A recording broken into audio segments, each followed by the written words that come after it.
What's up, you flesh-eating psychos, and welcome back to the Lucid Nightmare.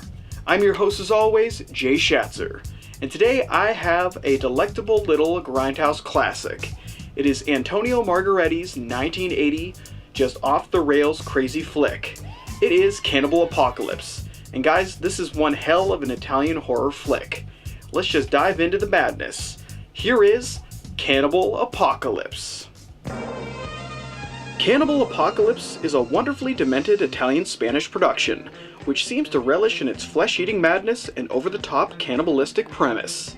Lensed in sleazy style by Italian filmmaker Antonio Margheriti, this bloody production plunges us into a world filled with ravenous sights and mean-spirited delights, all in the name of gory grindhouse fun. Unhinged and highly entertaining, Cannibal Apocalypse is a frighteningly ferocious horror flick, with an interesting twist on zombie cinematic lore. The film follows shell-shocked Vietnam vet Norman Hopper as he struggles to live a normal life following the traumatic experience of being bitten by a POW while on a rescue raid. Overcome by thoughts of cannibalism, Hopper is able to keep the urges to eat flesh at bay.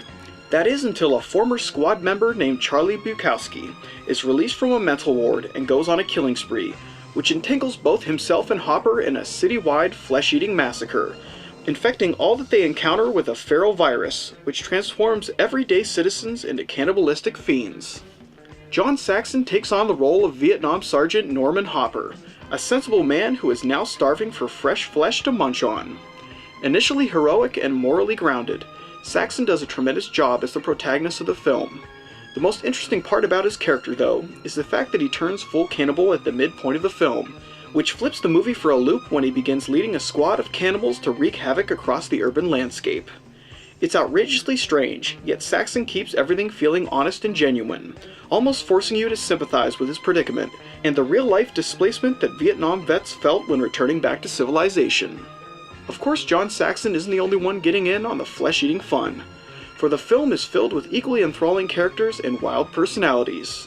The main players of the piece are Elizabeth Turner as Jane Hopper, the beautiful housewife of a mad, crazed, flesh-eating husband; Giovanni Lombardo Radis as Charlie Bukowski, a rabid Vietnam vet who can't forget or forgive the past; May Heatherly as Helen, a mental ward nurse turned sexy flesh-eating ghoul; and Tony King as Tom Thompson, the cannibalistic Vietnam vet who bit Norman Hopper and started all of this flesh-devouring madness. As you can clearly see, the film is batshit crazy, and in that off-kilter outlook, it thrives in chaotic bliss. Flesh is ripped and bodies are bloodied, all in that glorious Italian sleazy style, and the violence on display is pure unadulterated grindhouse class.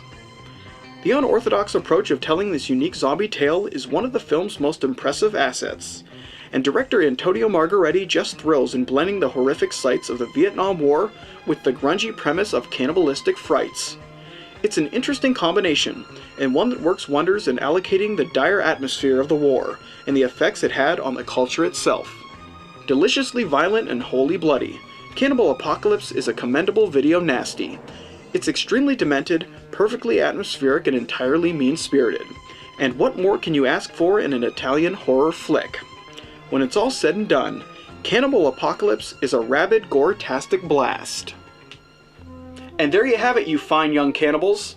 That is the outrageous and wholly mean-spirited Cannibal Apocalypse.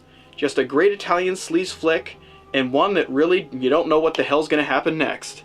But guys, that's it for me today. Hope you enjoyed that one, and I hope you like what I'm doing here. If you do, please like and subscribe. And if you have time, leave a comment below because I'd love to hear from you.